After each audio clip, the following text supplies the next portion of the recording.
Hello again and welcome to A-Level 3D Design at East Norfolk Sixth Form College. What is 3D design? Well, the work of 3D designers is evident in all aspects of our daily lives, from the beds we sleep in to the styling of the smartphone in your hand. 3D designers play an important role in shaping the world we inhabit.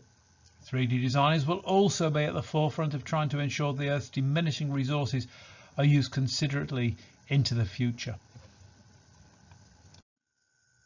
Meet the teachers. Well, that's me on the left, hand on pillar drill, and that's Sue on the right, in grey. Who are we? Well, Sue has a background in surface pattern, textile and crafts, and I have a background in furniture design and crafts, and we're both still practitioners of art and design, both making our own work at home when we're not teaching, and we're both very passionate about 3D design. The course. Well, the full course lasts 2 years. The AS year has 2 parts, an introductory skills building period and an assessed creative personal inquiry. During the skills building period, you will learn workshop, digital, drawing and design skills. The creative personal inquiry allows you to develop and make work for a personal project that you negotiate with your tutors.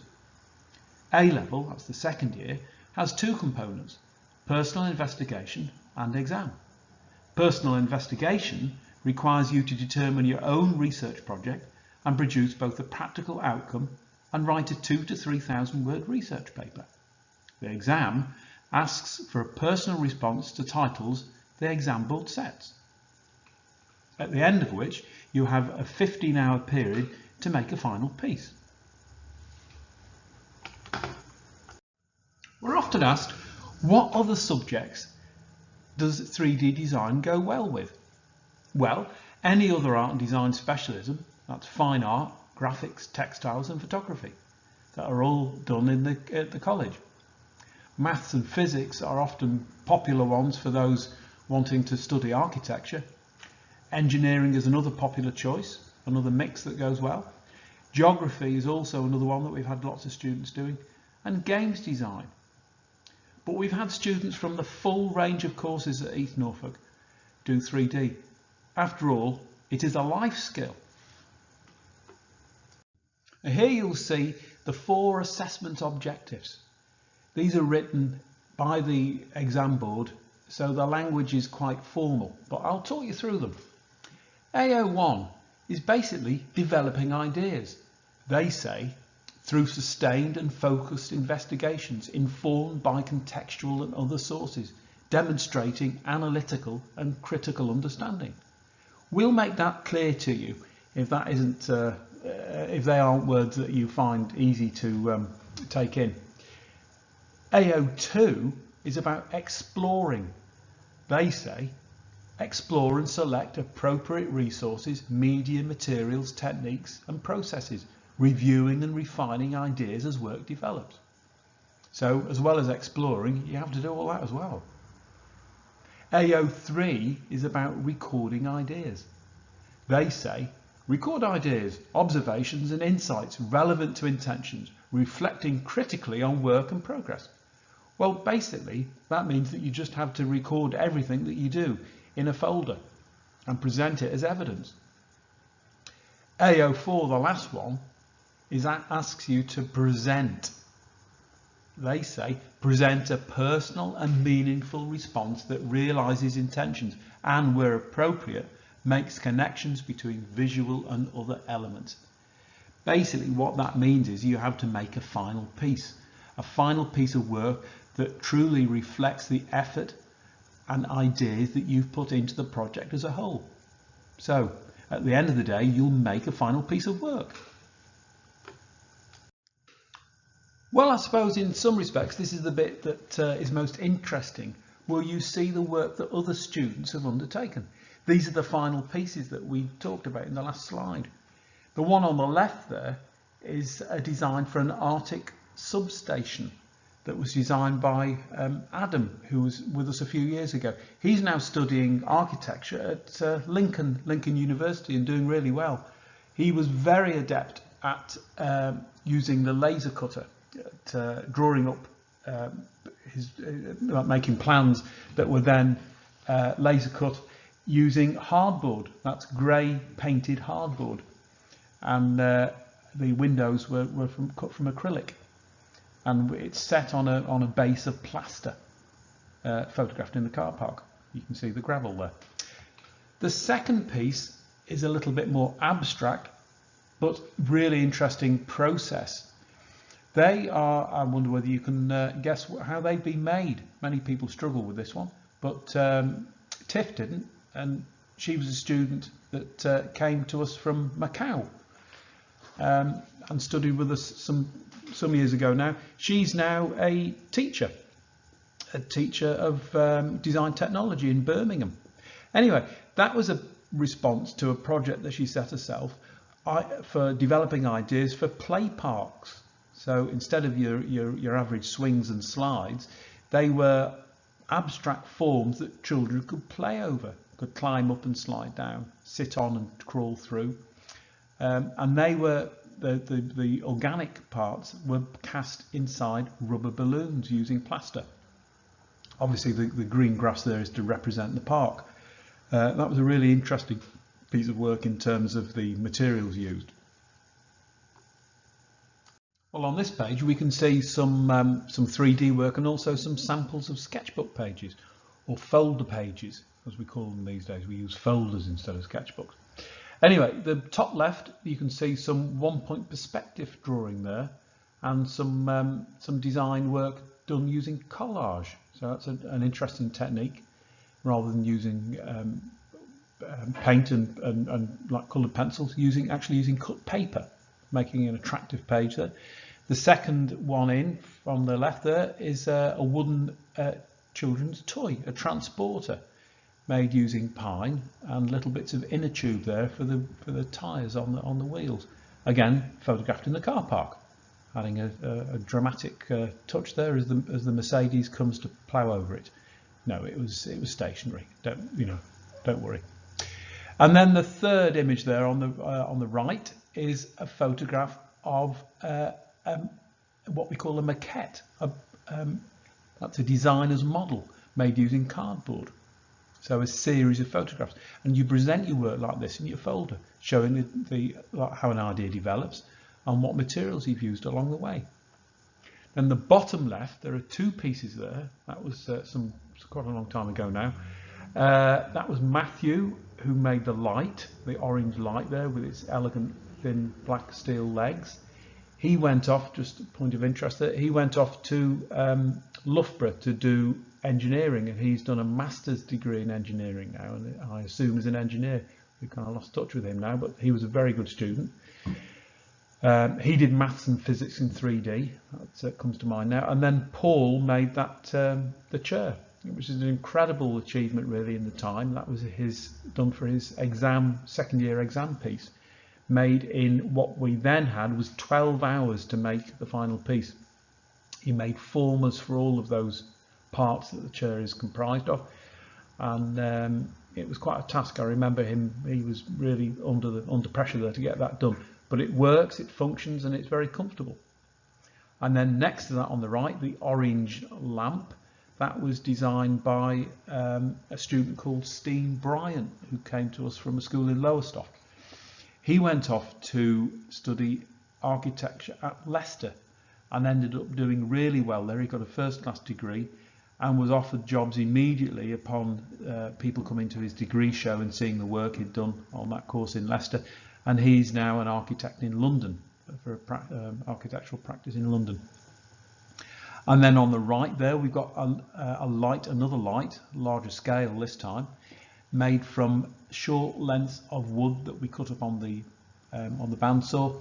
And each of those pieces is pegged together with a little piece of dowel. It took him a long time, that did, but you can see it's quite effective. That model, that full-size final piece, was derived from a model he made using matchsticks and a hot glue gun. So he developed it up, did research, filled the whole sketchbook with ideas, and then made that final piece. Beautiful thing, which he took home on on the roof of his parents' car. I remember seeing it drive off from the college car park, wondering whether it would survive, but it did, and it's still there to this day, I believe. Anyway, there's a good spread of work there for you to look at. Student destinations. Well, what do students do when they finish the course and move on? Well, some, of course, go out into the world and get jobs or apprenticeships. But quite a fair proportion of our students do end up opting to do a degree in art and design, or art design or architecture. This isn't an exhaustive list of all the universities that students have taken places up at, but it offers a fair spread. The course, the 3D design course here, has been going since about 1998, and I've been teaching on it since 2003. So you can imagine hundreds of students now have gone through, and this is just a sample of the sorts of courses that students have gone on to do, and a spread of universities that they've applied to. So in architecture, the top one there, the Bartlett, it's known as the Bartlett at University College London, is a very prestigious course, usually ranking in the top 3 of the country's architecture courses, and we've been lucky. We've placed 3 students there over the years. Newcastle upon Tyne University is another high-ranking one. We've had students, 2 or 3 students go there. Sheffield University again is another top one. We've placed students there. There's also De Montfort University, which is very good in Sheffield. We've had students go there. Lincoln seems to be a popular one with students because it's not so far from Norfolk, and the architecture course there is really good. Norwich, NUA, the Norwich University of the Arts, is another popular one, again with students who don't want to move too far from Norfolk. We've even had students who commute from Galston to go to Norwich and do a degree, which is another option, making it cheaper, of course, saving on the accommodation fees. Leicester is another one. Steen, we saw the work of on the previous slide. He had a really good experience there. And we've also had one student get into Cambridge University to study architecture, Stephen, and he now is an urban planner. He decided at the end of the course he didn't want to do architecture, but instead be an urban planner. So he's doing that really successfully, and we're still in touch with him, as we are with many of the other students who've done architecture. Interior design is another popular choice. We've had a student a few years ago went up to Edinburgh University, which is all the Scottish universities are very good for art and design, the ones that offer it, that is, and Edinburgh is a really good interior design course, and we got her in there. And we've also had a student 2 years ago go to Nottingham Trent University, which has a very good interior design course. And then there are courses in product, industrial and furniture design. Again, there are lots of names for similar courses, but top ones are Loughborough and Brunel. We've had students go there. We've been lucky having students go there. We're still in touch with students who've just finished, just graduated, and indeed students who are still on courses there. So we can put you in touch with students who have not only completed the course at a university you might want to go to, but also put you in touch with students we've got who are currently doing the course. So when you go for open days, you can meet students who've done 3D at East Norfolk, which is great. And students in the past have found that really helpful, meeting up with someone who, maybe even went to the same school that you did. Coventry University is a really prestigious course. They do an automotive design course, which is always really popular. And we've had students go off to do that. Bath Spa do a 3D design degree, which is a more wider ranging course, which might appeal if you're not sure which specialism to do. Plymouth University is another good one that we've had 3 students go to and have done really well. Mark, who did the big matchstick light, he went there, and one summer whilst on that course he got a place working with a famous fine artist in London as a summer job, so he did really well. And we had a student 2 years ago now go to Eindhoven Design Academy, which is in the Netherlands. That's Berit Brogan, really a very hard-working student. Went to a school in Goulston, and she accompanied us on the trip we ran to Amsterdam, and basically fell in love with Holland. And we were talking to her on that trip, I remember, and I told her about the Eindhoven Design Academy, and she said, I want to come and study in Holland.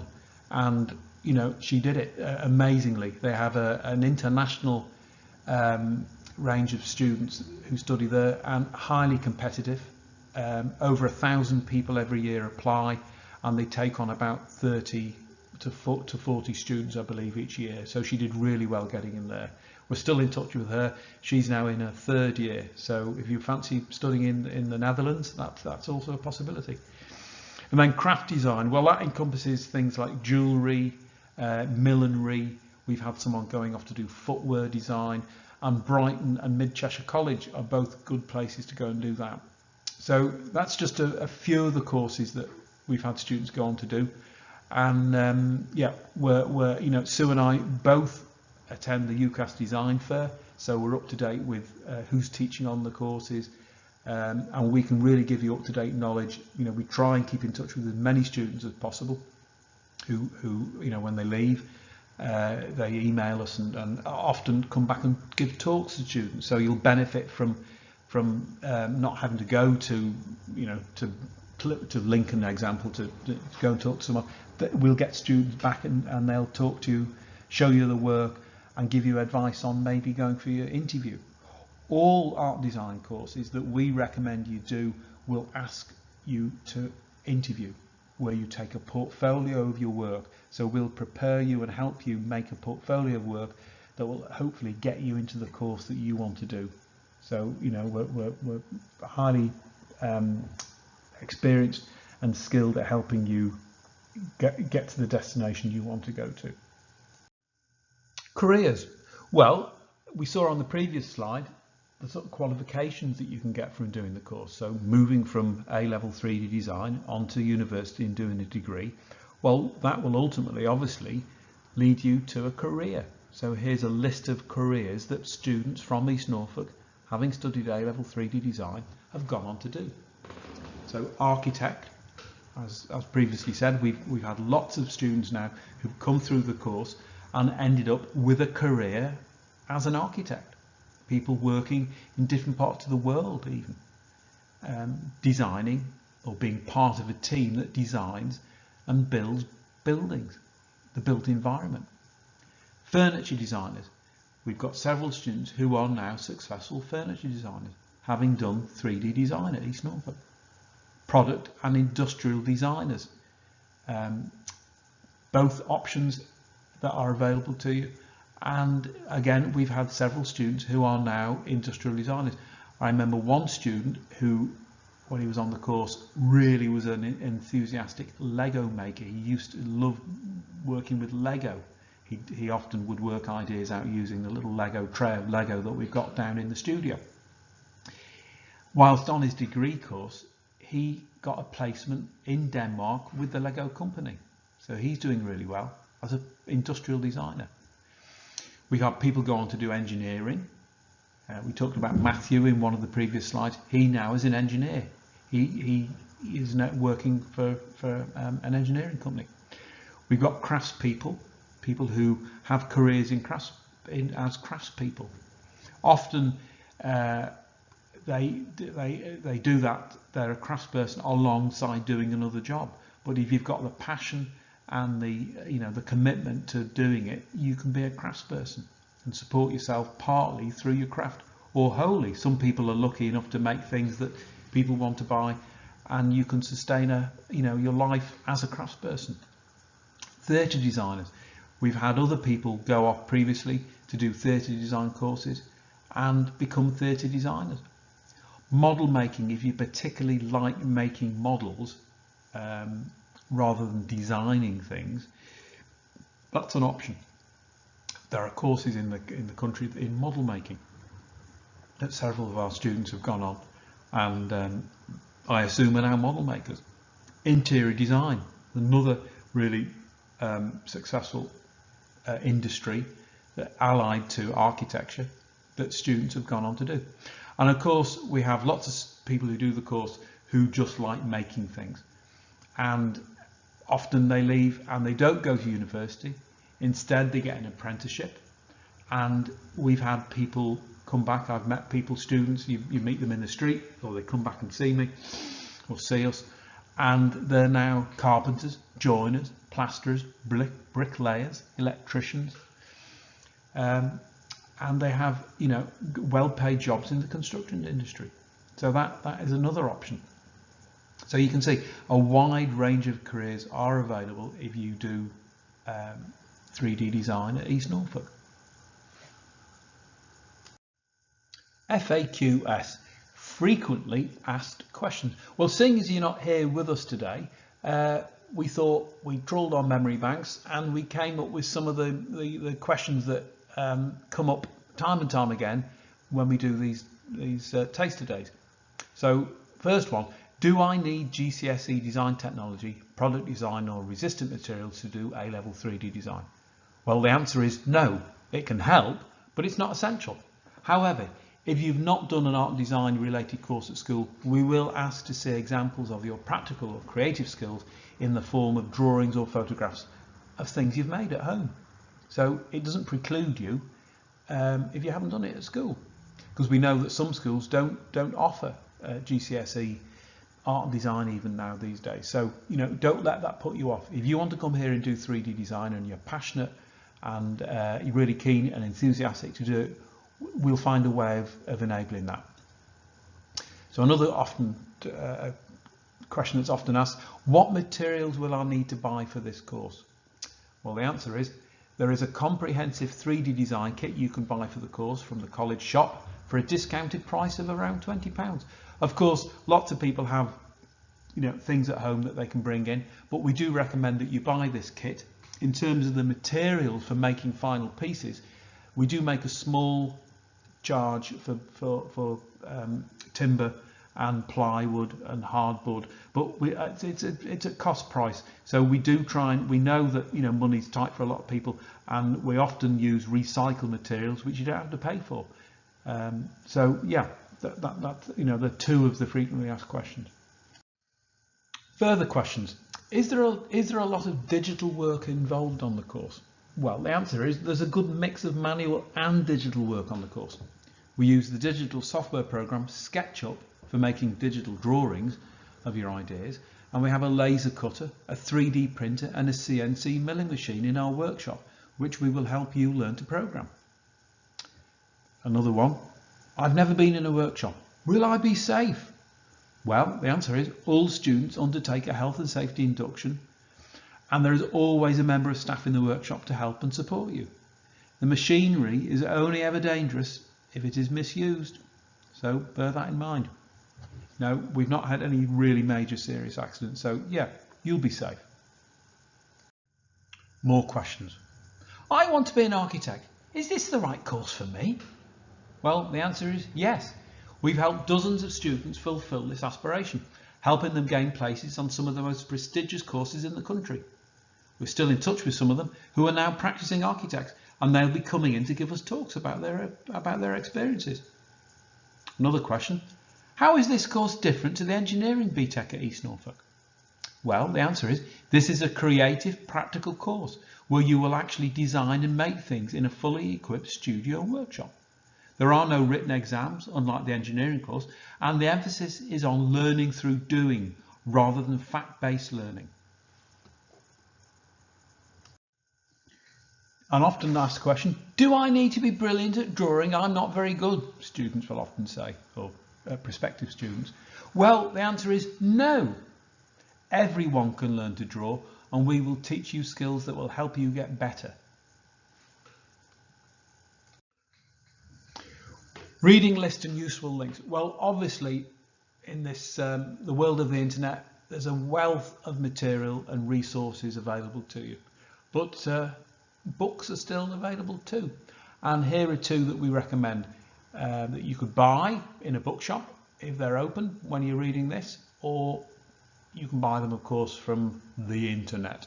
Well, the first one, 20th Century Architecture, which is a really good book, and there's a link there to Amazon for you to buy it. You can buy it second hand, but we recommend, if you're an aspiring architect, to really get that one, read it and start genning up on which architects you like and which buildings, the sort of questions that you'll get asked at interview. So the sooner you start familiarising yourself with architects and architecture, the better. So start now, get that book before the summer and read it by September. Only joking. Second book, 20th Century Design, another really good book. The link there to, it's a general design book, that one. But yeah, I mean, we say 20th century, we are in the 21st century now, but only the early part of it. And the 20th century was a period when design and mechanisation and the work of designers became more prominent. So that's really the century that we'll be looking back to most on the course. And then, of course, there are thousands, millions of films, well, probably millions, yeah, hundreds of thousands of films that you could find on the internet to inspire you. But one there that we recommend, How to Make an Attractive City, by Alain de Botton, a really interesting film that for you to look at. What we would like to ask you to do, if you're thinking of doing the course, is to write a 300-word reflection. So just a short piece, like an A4 side of writing, on one of the books or the films that you've seen. Just explain why you selected it and explain why it appealed to you. You know, you could select some features from the film or some pages from the book and talk about a building or a chair or a piece of fabric design or some product design. So just make an attempt to write about why that piece appealed to you, or you could write a critique of the book. But yeah, if you could do that before you come, and in September we'll know what standard of writing you're at. And of course, the obligatory social media plug. We're on Facebook, we tweet and we Twitter, and some of us do Instagram. I don't do any of these things, but lots do. And you'll find lots of interesting work. We've got people uploading stuff all the time. So, keep tweeting, Facebooking and Instagramming East Norfolk and the 3D design course. Okay, well, I hope you've enjoyed this little presentation, and we look forward to seeing you in September. Hopefully you'll come flocking, and we'll have a full course full of happy, busy, creative people. Okay, so from Sue and I, goodbye and good luck, and we hope to see you in September. Ta-ra!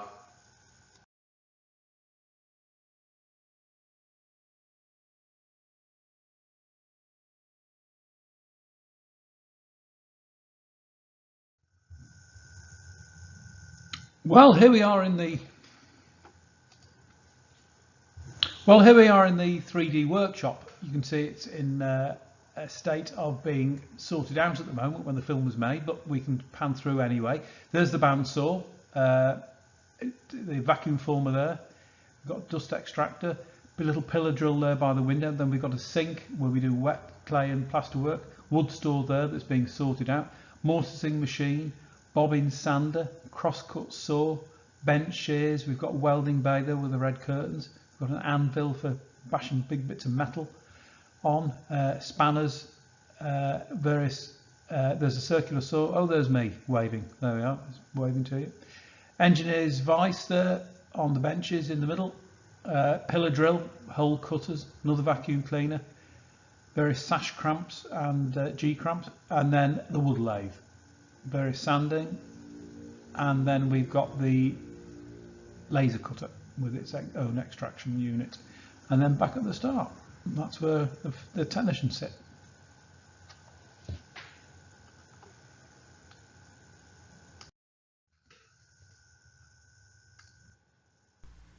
Well, here we are in the studio, both looking very glum. Sue blinked there, you see that? There's a little store for paper, screen for watching PowerPoints on when we get back to college.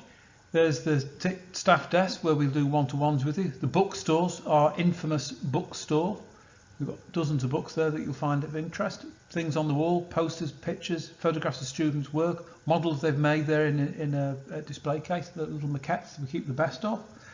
More images on the wall that students have made, the windows there, birch tree blowing in the background. 9 computers for you to work at. At the moment we've configured the desks to be safe for the social distancing. Blinds that come down to darken the room for the PowerPoints, then windows through to the workshop. Again, more work on the walls, always lots of that. There's Fenella in the background, and there's me. I think I'll wave now. There you are. There's Sue again.